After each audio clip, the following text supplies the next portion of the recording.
Now here's something. Baltic amber is one of the most common resins found in the world. The reason for this is that due to the vast forests of pine, their numerous deposits are so common they provide wonderful treasures from long ago. Ants are especially common in the Baltic amber, which comes from pine trees. Its resin is rich in sugar, so the ants often live amongst the trees, close to the easy source of food. One block found in East Germany has preserved one ant that is estimated to be about 48 million years old. Think of the birthday cake. But what makes this find interesting is another animal inside the amber. It's a mite, notorious hunters in the insect world, capable of traveling at great speed. These guys quickly latch onto their hosts, sucking them dry. They're also capable of destroying entire hives in one go. And within this piece of amber, the amber provides a display of their final struggle. In Southeast Asia, feathers belonging to something unique have been found from 80 million years ago. They were captured in resin during the Cretaceous period, a peak time for dinosaurs. The many feathers inside are from the Coelurosaur. It looks like a dinosaur, but this animal is more related to birds. Other feathers like this have been found in resin. They belong to avian and other non-flying dinosaurs. The discoveries have helped reimagine what dinosaurs actually look like. Still, dinosaurs may have had feathers instead of being completely bald. Of course, for most of them, the feathers weren't used for flying, but they helped the dinos stay warm. However, the feathers weren't all that was found, and a part of the Coelurosaur's tail is also preserved. Still, it's so small and ancient that its DNA hasn't survived to map their entire genome. The enclosed tail is also very delicate, and it can't be removed from its protective amber shell. But although these findings can only be observed, they've still provided a great insight in the evolution of birds. But how does amber preserve things so effectively, even at the initial stages? The trees produce the resin to protect any small gaps in the bark against feeding insects. Its antiseptic nature and lack of water content ensures it doesn't degrade for a long time. This also makes it more resilient as it petrifies over long periods, eventually becoming a fossil. Some of the oldest amber ever found was from the Triassic period, showing how long it can last. The pieces from Italy are about 230 million years old. And inside one of these ancient droplets holds the oldest arthropod ever recorded. This mite found inside has provided a broader understanding to their evolution. Today, they're known to mainly annoy gardeners by feeding on the petals of flowering plants.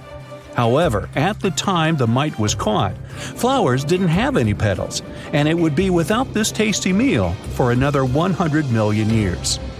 Now, 100 million years ago, Myanmar was part of Gondwana, the great supercontinent. At that time, Myanmar wasn't part of Asia yet. But it was still lush with a great forest, which contained many species of lizards that lived amongst the undergrowth, hiding away from dinosaurs. Many of them have been stored within amber. This fact helped discover ancestors of geckos and chameleons. By using CT scans, scientists have analyzed them, providing a glimpse into the formation of their scales, teeth, feet, and claws. It also provided an understanding of how these archaic creatures once appeared.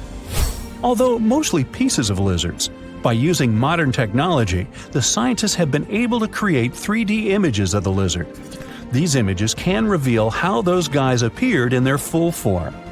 The images show that they still retain some of their exact features to this day, like the chameleon's sticky pads used for climbing.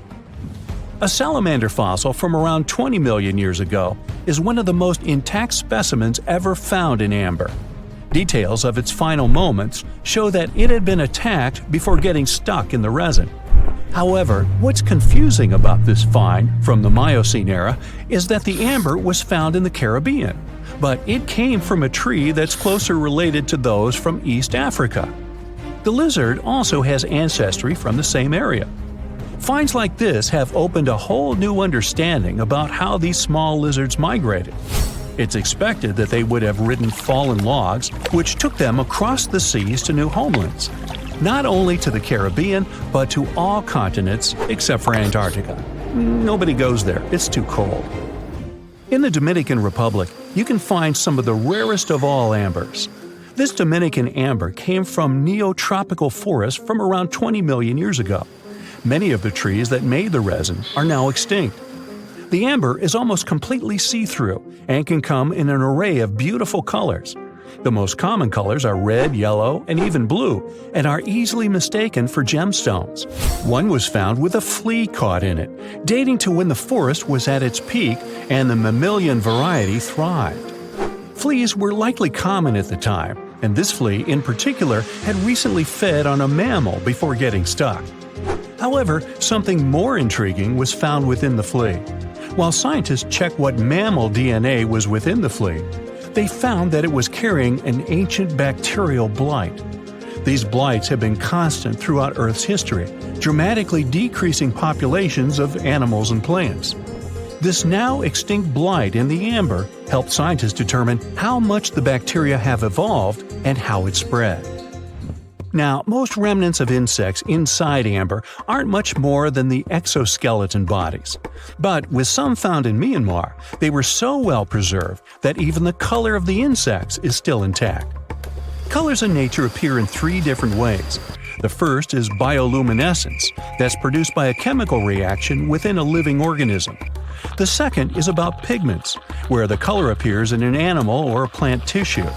The third is called structural coloration, and the production of colors here is explained by microscopic surfaces fine enough to react with the light. The rare insects in amber were found in the form of structural coloration, but only at specific wavelengths. It all explains the very intense colors rarely found. 99 million years later, these bugs can still show their vibrant colors – blue, purple, and green. Some of them appear so different in color and shape that they almost look like they're from another world. Which of course they are, a very old one. Ants have been around for about 168 million years, based on fossil evidence provided. They're well known for their social hierarchies and their hive mind system. They've dominated almost every corner of the insect world, but when these social capabilities came about have been difficult to determine. Yet, recently, amber dated from 100 million years ago has shed some light into their evolution. Several amber pieces have preserved various ant types, including the worker ants, guardian or soldier ants, and even a queen ant. Before these pieces were found, it was estimated their social nature occurred millions of years later. A piece of amber dated 100 million years ago helped shed light on the evolution of birds. A perfectly preserved bird that hatched preserved in amber was already equipped with its flight feathers. With the earlier physical abilities, they would be capable of moving around the nest by themselves at a very young age, and it's expected they could search for their own food almost immediately. But as birds continue to evolve and spend more time in the skies, their brain developed larger for their cognitive abilities. After hatching, their early development was then more focused on the brain, and the chicks slowly became more reliant on their parents over time. In Spain, a massive treasure trove of amber and other fossils has been found. Inside, there were remnants of an entire ecosystem that existed 110 million years ago. A bunch of individual fossils were found. The vast collection includes many types of insects, mollusks, arachnids, plants, 50 different dinosaur bone fragments, feathers, and hair from mammals, and a McDonald's burger wrapper. Nah, just kidding.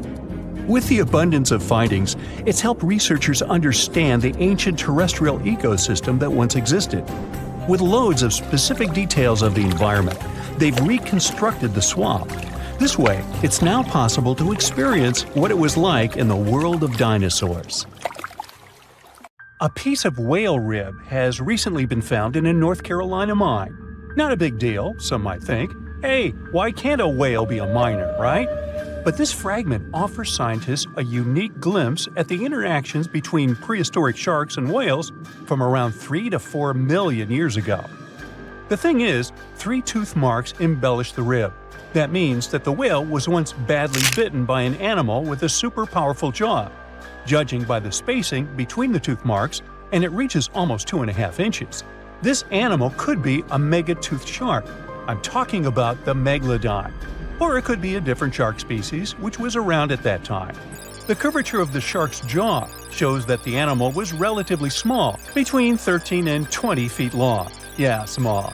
As for the whale, it seems to be the ancestor of a great blue or humpback whale. Researchers are amazed. You don't usually expect to find evidence of animal interaction and behavior preserved in the fossil record. After examining the sample carefully, they concluded that the shark must have gone away with a mouthful, but the whale had survived because most of the fossil fragment is covered with what is known as woven bone. It quickly forms in response to localized infection. Such bone isn't particularly strong, and later the body remodels it into compact bone tissue. But it takes time. The presence of this bone means that the healing was incomplete and the whale passed away 2 to 6 weeks after the unfortunate encounter. On the other hand, its demise could have been unrelated to the infection and injury. Only a handful of fossils show such kinds of interactions between ancient animals. You can often find bite marks on fossils indicating where the animal passed away and its carcass was scavenged. But this fossil is one of a few examples that not only show a wound inflicted by another animal, but also demonstrate that the prey survived. All fossils are exciting for paleontologists. Yes, they need to get out more. But some might look terrifying to regular people. For example, look at this picture of tentacle arms and octagonal-shaped heads. When it first appeared in mass media, internet users claimed that it was some ancient organism that had come from space. Others thought the story was fake, but in fact, both the picture and the fossil are real. The fossil is known as a mortality plate, a fossilized representation of a mass extinction event of one or several species. The fossil actually contains more than a dozen specimens of a type of marine organism called a crinoid. Despite their looks, crinoids were not plants but marine animals. This particular species lived deep underwater on the seafloor. Crinoids were related to starfish, sea urchins, and brittle stars. These creatures could attach themselves to the seafloor with stalks made up of flexible porous discs connected by soft tissue. The stalks were hollow, and that's where the animal's nervous system was located. Crinoids absorbed oxygen through thin-walled tube feet. The creatures usually reached the length of more than 8 inches and had 5 arms lined with leathery-looking tentacle-like structures. They fed on plankton and sloughed off organic material. Now, even though these fossil finds seem to be super exciting, few creatures in the fossil record confuse scientists as much as the Tully Monster. This curious sea creature sported a toothy, trunk-like snout and eyes splayed out on a rigid rod. But the most bizarre thing? It has been impossible to classify. Researchers have been considering a variety of organisms, for example, segmented worms, swimming slugs, and primitive eel-like creatures, since the monster was discovered in 1966. Recently, they have even tried to connect it to some species of jawless fish with a backbone-like structure. A team of scientists from Japan has used high-resolution laser scanners to examine the anatomy of Tully Monster fossils in 3D. They concluded that the enigmatic fossil might be an invertebrate after all, and still, the true identity of the creature remains elusive. In the 1950s, amateur fossil hunter Francis Tully found a ghostly imprint of a torpedo-shaped organism with a huge tail fin in the Mizon Creek fossil beds in Illinois. Tully had never seen anything similar to the torpedo structure. He took his find to Chicago's Field Museum of Natural History. Paleontologists working there were baffled as well. Since then, scientists haven't been able to determine where the creature fits on the phylogenetic family tree, or where they should spend Thanksgiving. In 1741, an explorer and captain named Vitus Johansen Bering led an expedition to map the coast of Alaska. The ship he was on got shipwrecked on what later became known as Bering Island, and they got hungry. Half the crew survived thanks to the discovery of an extremely large sea cow. With the meat of these animals nourishing them, the sailors managed to build a small ship from the wreckage and return home. On their way back, a scientist who was among them spent his time documenting the animals and plants they had found. The sea cow was particularly interesting because without it, the crew wouldn't have survived. These animals were more than 26 feet long and weighed around 10 tons. All sea cows are members of the order Sirenia, marine mammals more closely related to elephants than cows. The scientists described them as having black skin, a small head, and stubby forelimbs. Those sea cows floated on the water's surface, munching on kelp. After the information about these animals became widespread, sea otter fur trading expeditions made use of that convenient depot en route. Sea cows were docile and could be easily hunted. Long story short, within 27 years after the scientists mentioned those animals, they were driven to extinction. But it's not the saddest part. The fossil record reveals a much deeper and darker history. Fossils of sea cows have been discovered all over the world, from Japan to Mexico. It means that the animal once thrived in the vast kelp beds around the entire North Pacific Rim. That small population discovered by the expedition was probably the last remains of a once much larger and way healthier population. More likely, Aboriginal hunting had already reduced the numbers of these animals to near extinction levels, and the final blow came from Western hunters.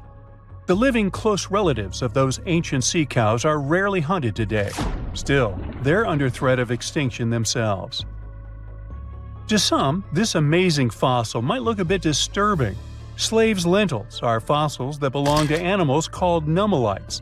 They lived and thrived in a warm, shallow sea covering part of Egypt around 40 million years ago.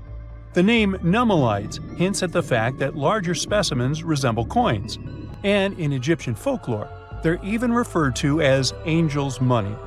These creatures have a simple, single-celled structure, which contrasts with their super intricate skeleton. Look at this series of spiral overlapping whorls. Each whorl is divided into countless tiny chambers. Nummulites can grow to be 4 inches in diameter, and still, they are the fossils of single-celled animals related to amoeba. How and why did they grow to be so large? The reason could be their symbiotic relationships with other smaller organisms. In the case of modern species, such symbionts are tiny golden-brown single-celled algae called diatoms. The shells of Nummulites are relatively transparent, and since they're flat, there's a large surface area for the light needed for the diatoms to photosynthesize. For some reasons, scientists are still debating about them. The presence of plant symbionts in animals dwelling in the sea encourages the growth of a calcareous skeleton in hosts.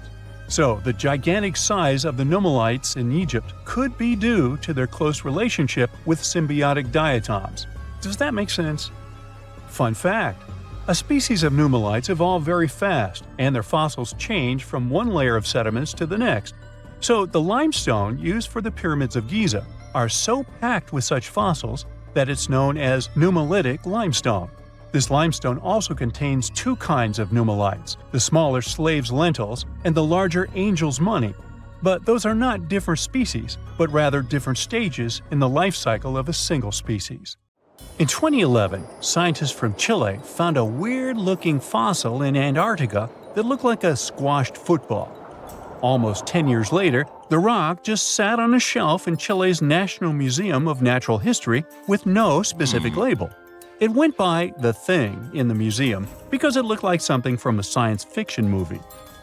When the scientists finally got their hands on the strange fossil, it turned out it was actually a giant soft-shell egg from around 66 million years ago. This one is more than 11 inches long and 7 inches wide. A regular chicken egg is just 2.5 inches long, and an ostrich egg is almost 6 inches long for comparison. So, the Thing won the title of the biggest soft-shell egg ever found and the second largest egg of any animal we know of. The only bigger egg that was ever found was that of the extinct Madagascan elephant bird, which is also 1.5 times as tall as Michael Jordan. The bird, not the egg. The Antarctic egg is also special because it's the first fossil ever found in this part of the world. So, whoever left it there must have been one big creature, probably a giant sea turtle that lived long ago, like a mousosaur. This is surprising because most scientists thought these creatures didn't even lay eggs, so this discovery could change what we know about them. The egg is also unique because it has a thin eggshell and no pores, which is totally different from most dinosaur eggs. It actually looks more like the eggs of lizards and snakes, but it came from a giant creature related to these animals. No known dinosaurs or flying reptiles from that time and place were big enough to lay such a huge egg, so it must have been a mosasaur after all. But we can't be 100% sure. Scientists did a lot of work and studied 259 types of living reptiles, like lizards and snakes, and their eggs. From this, they figured out that the mommy who laid the egg was probably at least 23 feet long, not counting her tail. During the late Cretaceous period, this part of Antarctica might have been like a nursery. Paleontologists have found bones of tiny mosasaurs and plesiosaurs in the same area, along with bones from the grown-up ones. Archaeologists in Norway made another cool but literally discovery and found dozens of arrows that had been hidden in ice for 6,000 years.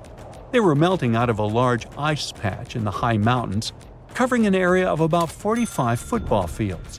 In 2014 and 2016, when the summers were extra warm, scientists went to an ice patch called Langfoni to look around. They also found lots of reindeer bones and antlers there.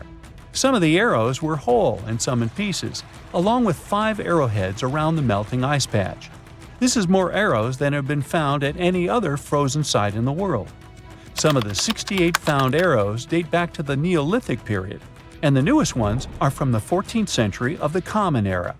Ice is like the perfect time machine that can preserve whatever ends up there in an almost perfect condition. Langfoni became famous as one of the first ice patch sites after a local hiker found a 3,300-year-old leather shoe right next to its edge. Scientists are studying places like this to understand how people use these sites and how the ice patches from Norway to North America changed over time. Now, once upon a time, around 32,000 years ago, to be exact, a squirrel buried some seeds near a river in Siberia. Am I the only one getting the Ice Age vibes? Anyway, these seeds belong to a plant with cute white flowers. Thousands of years later, a group of scientists found these seeds buried deep in the frozen ground, about as far down as a 12-story building is tall. The seeds were surrounded by ice and bones of animals like mammoths, bison, and woolly rhinoceroses. The mature seeds had been damaged, maybe by some squirrel, but some of the younger seeds still had good plant parts inside them. The scientists carefully took those out and put them in small containers to help them grow. And here comes the coolest part. They were able to grow the plants. Their flowers were shaped a little differently from the flowers of the same plant that grows today. After a year, the Ice Age plant even made new seeds. Based on this, the scientists suggested that permafrost could be a depository for an ancient gene pool, and we could find extinct species there and bring them back to life. Scientists on an icebreaker in Antarctica were looking for whales, but found something way more unusual. The camera behind the ship, which is as heavy as a car, detected 16 million ice fish nests on the floor of the Weddell Sea. The nests were located about every 10 inches in all directions and covered an area of 93 square miles, which is slightly bigger than the whole of Washington, D.C.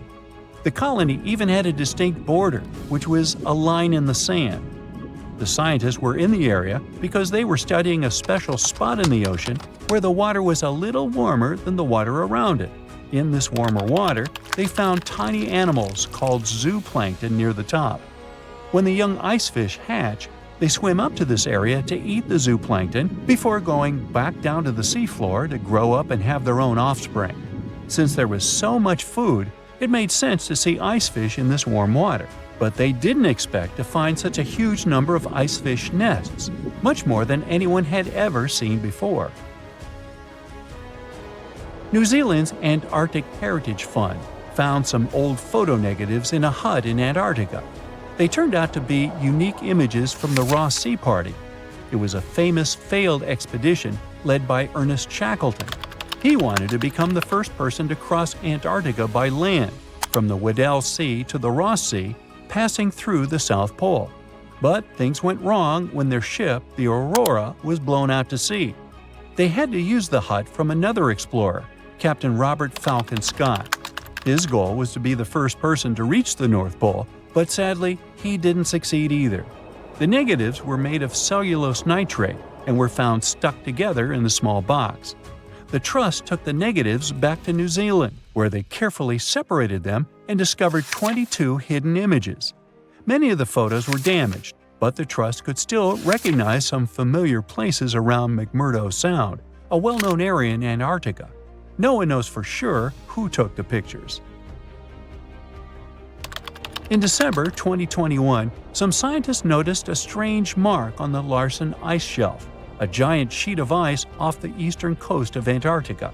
They thought it might be a river flowing under the ice, so they drilled down over 1,600 feet to check it out. They expected to find water, but they didn't expect to see that the water was full of fast-moving creatures called amphipods. The scientists also found that the water in the underground river had unusual layers of currents moving in different directions, which they still don't fully understand. Another surprising thing happened during their research. On December 20th of the same year, a volcano erupted far away in Tonga, and the pressure waves from the eruption were detected all the way down in the ice river in Antarctica. It shows how everything on our planet is connected, even in the most distant places. Something exciting and kinda unexpected popped out among the rocks of the Ica Valley in Peru. The bones of a really old whale that lived almost 40 million years ago. At first, no one was really impressed because the bones they found were big and weirdly shaped, so people just thought they were looking at giant boulders. I mean, that's cool too, but things got way better when they realized those were the remains of a very large, ancient animal that roamed along the coast of ancient Peru. Plus, it was probably the heaviest creature that ever lived. Sorry, blue whale, I know you worked hard to get to the top. The length of over 100 feet and weight of more than 200 tons brought you the status of the biggest animal on our planet. But it seems you've held the title long enough. Time to hand it over to our next candidate, and that one's really gigantic.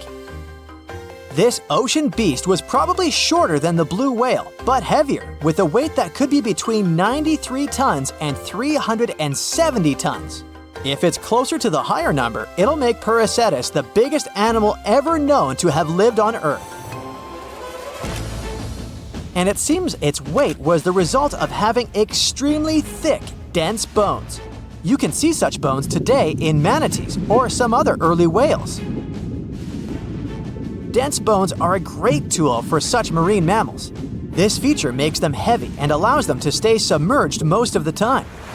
But at the same time, if their body was too heavy, they would end up sinking all the time, and they would waste too much energy to move back up to the surface. So, to avoid sinking, marine mammals need to have enough lighter tissues, like muscles and fat, to help them float in the water without using too much energy. Now, scientists didn't have the whole skeleton, which makes it hard to tell how big the animal was. But they used the ratio of the heavy bones to the lighter tissues in other marine mammals to estimate the overall weight of this giant ancient whale. Experts found these fossils about 13 years ago and spent the next decade freeing the whale from the rock. Its anatomy and age showed this whale was a cousin of Basilosaurus, a whale that had a long snout full of sharp teeth, and a sleek body similar to that of an eel. Even if Parasites wasn't bigger than the blue whale, it was still a giant that ruled the ocean depths. Unlike modern whales, there's a possibility that this ancient fellow was a predator that liked to go after bigger prey. And this also changes how we see the history of whales. Scientists used to think these magnificent creatures became really big about 5 million years ago when they started eating lots of small creatures. But here's the proof that giant whales existed even before that. But it's still unclear how this whale managed to find enough food to sustain its enormous body. Plus, it's still hard to tell what exactly this ancient creature had on its menu. It was pretty large and not such a fast swimmer, so it's possible it searched for food in shallow waters. Then it probably ate crustaceans, clams, or some other small animals hiding in the sand. One theory says it was a scavenger, which basically means it munched on remains of everything that would come its way. It's not so unusual to find marine animals in deserts. Many of these regions used to be covered with water anyway. The Sahara in Africa is a perfect example. About 50 to 100 million years ago, this was not a dry desert. but a shallow saltwater body called the Trans-Saharan Seaway. The land is not wet there anymore, of course, but people who lived in that area knew about it because they used to find old shells across the desert. The sea was about 164 feet deep. That sounds enough for a nice swim. Some would say this area looked like modern Puerto Rico, with lots of sun and shallow water. Mangrove forests were a common thing as well as seafloors covered with mollusks, like snails and clams. The marine sediment that was left behind after the sea had dried up is full of different fossils. And the animal that lived in that ancient underwater world didn't look friendly. Plus, they were much bigger than their relatives from modern times, so a regular-sized human would end up as a snack, not even a whole meal. Normally, when animals live on small islands, they can become much bigger than their relatives from the mainland. This is something we call island gigantism, and it happens because there are more resources or fewer predators on islands. Maybe the same thing happened in the Trans-Saharan Seaway. Even though it wasn't an actual island, the water moved in and out, which created little pockets of water.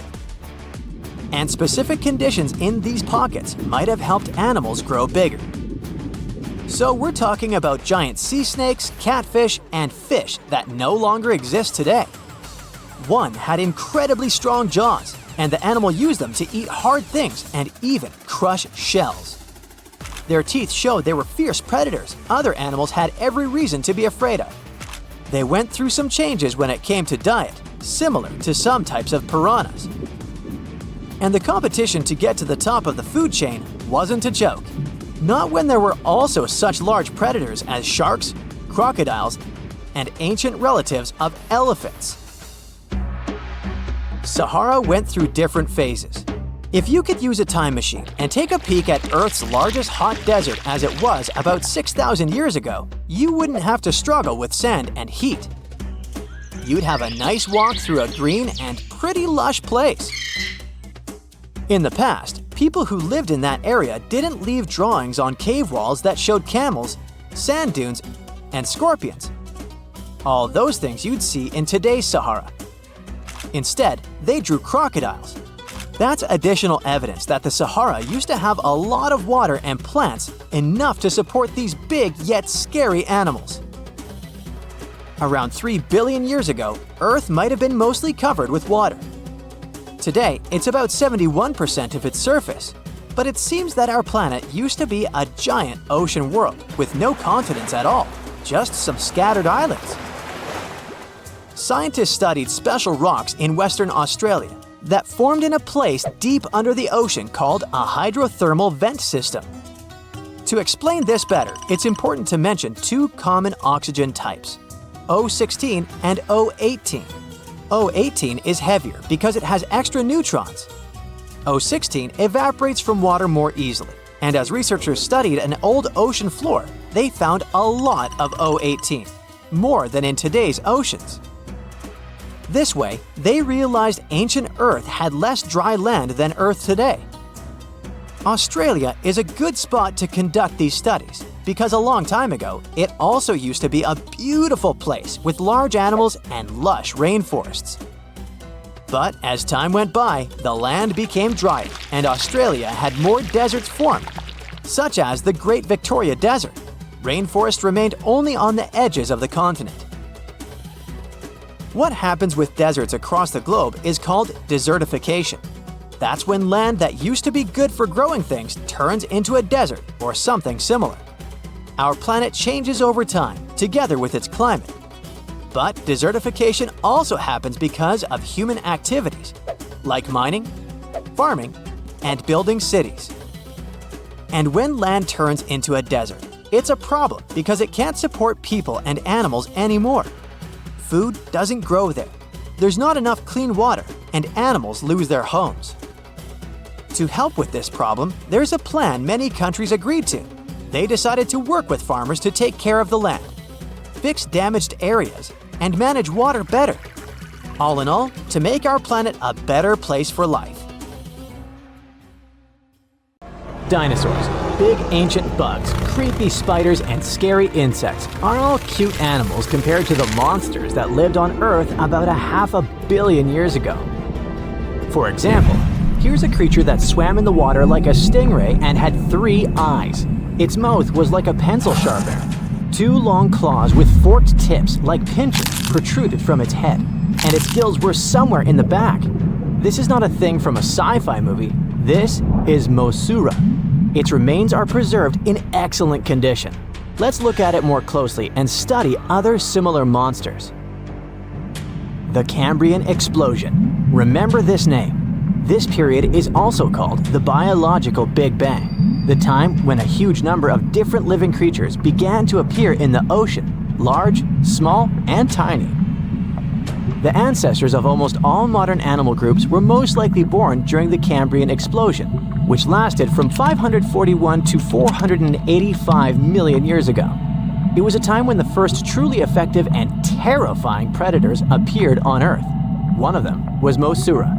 It's only the size of an index finger, but you would never want to meet such a creature while swimming in the sea. It's scary to imagine what it could do with its pencil sharpener-shaped mouth. And you probably wouldn't be able to hide from it because, come on, it had 2 eyes on the sides and 1 big eye on its forehead. Mosura belonged to a group of arthropods. Scientists called it a sea moth since it reminded them of a moth. This thing used a flap-like apparatus similar to wings to float in the water like a stingray. This monster was quite creepy, but its appearance may seem familiar because it's a distant relative of modern spiders, crabs, centipedes, and moths. Scientists found several 506 million-year-old Mosura fossils, but unlike many other similar finds, these ones have been preserved in excellent condition. The found fossils showed sharp claws, a toothy jaw, and large gills in the tail section. Some parts of the fossil were so clear that they revealed the details of the creature's internal anatomy, including parts of its nervous and circulatory systems and digestive tract. It had jointed limbs like those of modern insects and crustaceans. When this monster swam in the sea, it probably grabbed its prey with long spiked claws sticking out of its head. Many Mosura relatives have claws covered with multiple spikes, which help them grab food. But that ancient creature had smooth claws forked at the tips. That is, it grabbed the prey with those tongs, using them like chopsticks, and then brought it to its mouth. Of course, this is an assumption, and nobody saw how this creature actually did it. Unlike many other similar animals, Mosura's posterior segmented body was studded with gills. Scientists don't know why this was necessary, but they assume that such an unusual breathing system helped to adapt to an environment with low oxygen content. Perhaps Mosura led a very active reproductive lifestyle that required high oxygen consumption. Creepy, dangerous, and reproducing fast. An excellent set of qualities for one of the most dangerous predators of antiquity. But what did Mosura eat? It probably caught different types of worms and small arthropods. It's nice to think that this monster lived so long ago and was so small. But what if this creature was the size of a shark and was swimming in the ocean these days? Perhaps it would become a dominant dweller and people would swim much less along the coast. Mosura lived in the water but was discovered in the Burgess Shale Rock Formation in the Canadian Rockies.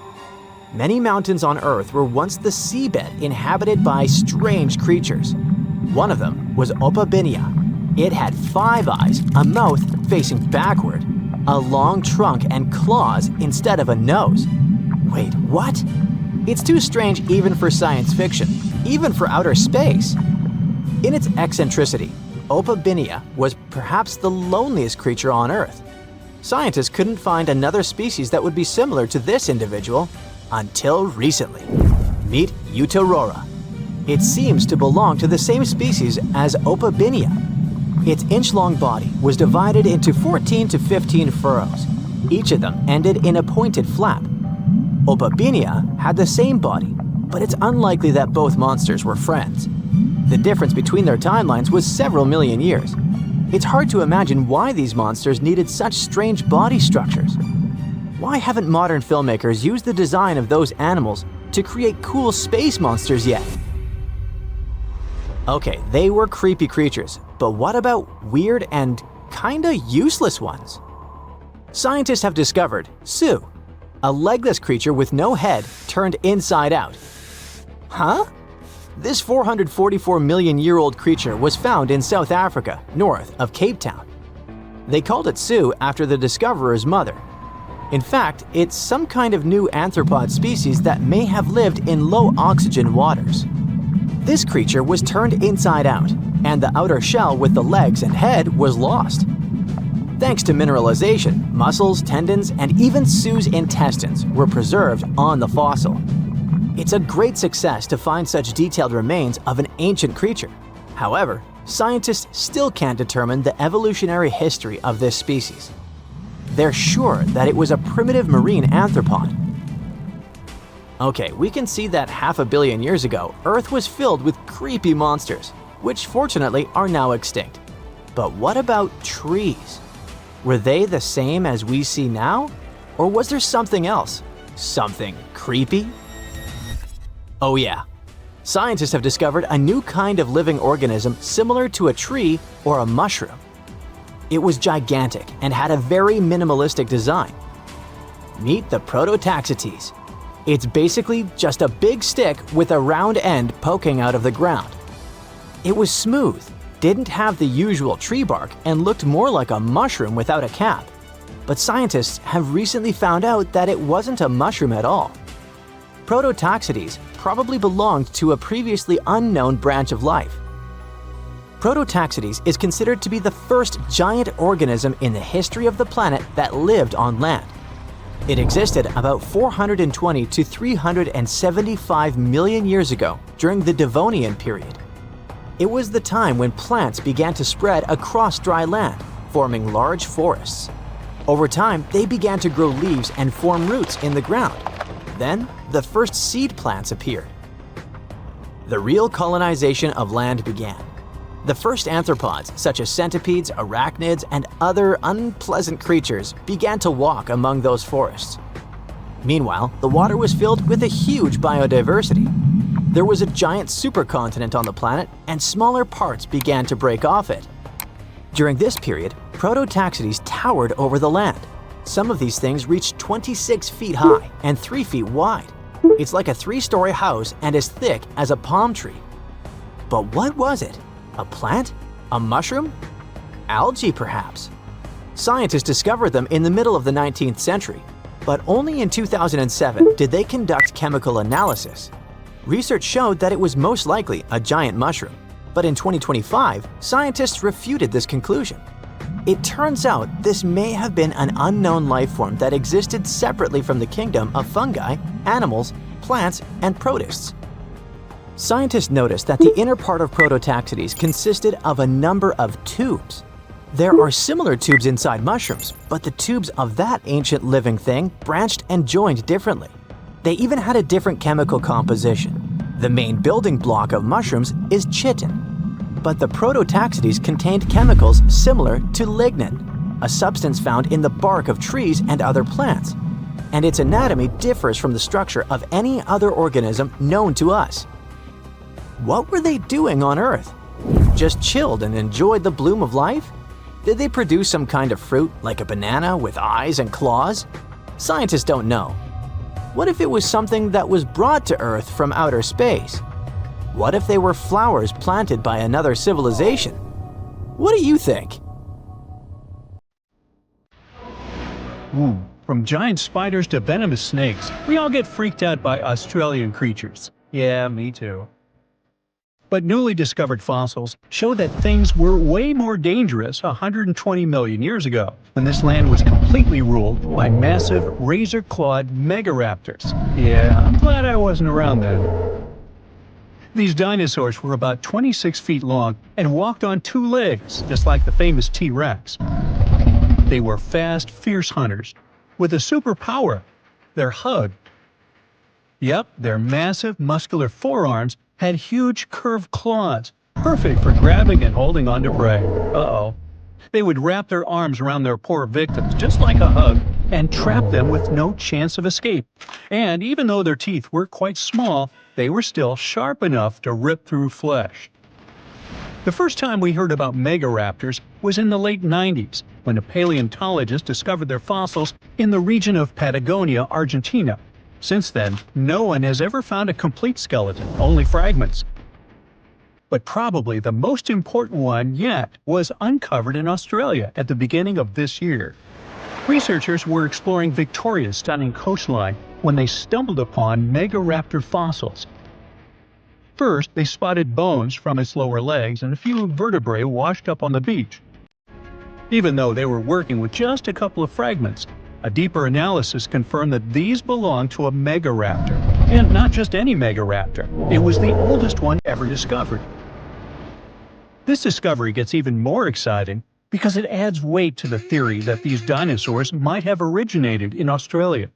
But we already knew that they roamed the land down under since early 2023, when researchers found the top of a mega-raptor skull in the country. So let's rewind a bit. We first found their remains in Argentina, right? Right. But then, years later, researchers found fossils of the same family of dinosaurs on the other side of the world, in Australia. If the ones in Oceania were older, how did these creatures end up in South America? Of course, they didn't fly there. They didn't cross continents by swimming either, although there is a theory that they could swim. Remember, we're talking about the dinosaur era, which happened millions of years ago. And back then, Australia and Argentina were actually pretty close. Basically, they were one. Both lands were part of the supercontinent known as Gondwana, and they were connected through Antarctica.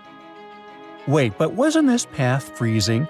I mean, yeah, these dinos had to pass through Antarctica to get to their destination, but they weren't freezing their tails off. This all happened during the mid-Cretaceous period, when the weather was super warm. Back then, the poles were covered in plants, not ice. So let's just say they took full advantage of the good weather to make the crossing. Now, about 180 million years ago, Gondwana started to break apart. At some point, Australia drifted away from the supercontinent, cutting it off from other landmasses, including South America. That's why the same dinosaurs showed up in completely different parts of the world. Mystery solved. Now, let's get back to that recent discovery. The researchers didn't just find a few traces of mega-raptors on the beach. In total, they uncovered 250 dinosaur bones at the site, but only 5 of them were really important. They belonged to 3 different species of dinosaurs that, as it turns out, all lived in Victoria at the same time. So yeah, we've already talked about those first 2 bones. They were from the mega-raptor. Next, we have a shin bone from a Onenlagiine. That's my best shot at pronouncing it. It's a dino also known as the southern raptor. This is a type of dromaeosaur with a long snout. And the last 2 shin bones of different sizes came from a Carcharodontosaurus, whose name means shark-toothed lizard. This one is a particularly big deal for 2 reasons. Number 1, it's the first evidence that this species lived in Australia. And number 2, it was small, and that is pretty surprising since we've always thought of this species as being massive. Fossils found in Argentina, for example, show this dinosaur reached a length of about 36 feet. But the one in Australia was much smaller, measuring only around 6 to 10 feet long. And it's still plenty big. Basically, what we're saying is that the way predators were ranked in these 2 parts of the world was completely different. In South America, Carcharodontosaurs grew to massive T-Rex-sized giants, towering over mega-raptors and dominating the landscape. But in Australia, it was the complete opposite. There, huge, powerful mega-raptorids roamed the land alongside smaller Carcharodontosaurs. So the predator dynamic was different. And all of this just shows how unique the ecosystem in Victoria was back then. Although isolated dinosaur bones have been found in Western and South Australia, most of the fossils come from the eastern part of the country, like Queensland. And there, researchers dug up something really, really rare – a well-preserved dinosaur skull. The study shows that this bone belonged to the 4th discovered specimen of Titanosaur. This group includes those massive long-necked dinosaurs. They look like the Brachiosaurus, but some of them were even bigger, reaching 120 feet long. The skull, discovered in 2018, belongs to this guy, whose pronunciation is above my pay grade. and the research points out that it roamed the Earth around 98 million years ago. Thanks to this find, scientists were able to recreate for the very first time what its face might have looked like. Probably after checking out the illustration, they thought, hey, it looks a lot like its cousin. They were talking about another species of Titanosaur, this other unpronounceable guy. And guess where they used to live? Yep, in Argentina. So, this research also supports the theory that dinosaurs crossed between South America and Australia during the mid-Cretaceous period. Now, this wasn't the only secret buried in Queensland, though. In 2024, researchers working there discovered the fossilized remains of a new species of pterosaur, about 100 million years old. These creatures were the first vertebrates that could actually fly, existing alongside dinosaurs. They were massive, powerful predators with wingspans of up to 36 feet. But these remains belong to a new species within the pterosaur group, which they have named Hakuna Matata, or something similar. Compared to their cousins, they were on the smaller side, with a wingspan of about 15 feet. Still, that's bigger than a snowy albatross, the largest flying bird we have today. This species of pterosaurs were terrifying beasts, flying over the ocean to hunt for prey.